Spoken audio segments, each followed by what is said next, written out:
In a few weeks, we'll be celebrating Pentecost, a miraculous, amazing day in the history of the church, a day when the Holy Spirit fell as prophesied on all God's people, and people were prophesying, people were speaking in tongues.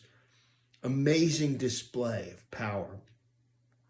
Through the years, I've known many Christians who wanted to experience the power of the Holy Spirit, wanted to experience it in some way that was mystical and that really spoke of the miracles that we've seen in our history in the church.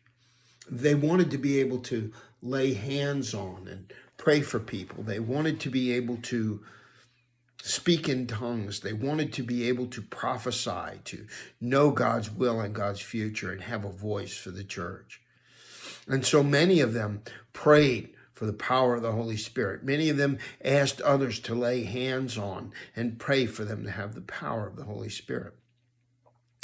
And yet, if we look in Corinthians chapter 13, we see that if we have the power to speak in the tongue of men and of angels, but have not love, we're just a noise. If we have the ability to prophesy, if we have all faith and can move mountains, but we don't have love, we have nothing.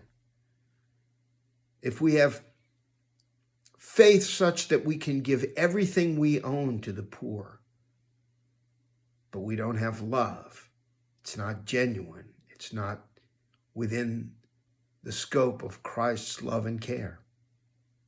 It matters not at all. And yet Jesus said in John 13:35, this is how they will know you're my disciples, by the way that you love one another. What I would like to see this year, as we approach Pentecost, is for people to pray for the power of the Holy Spirit.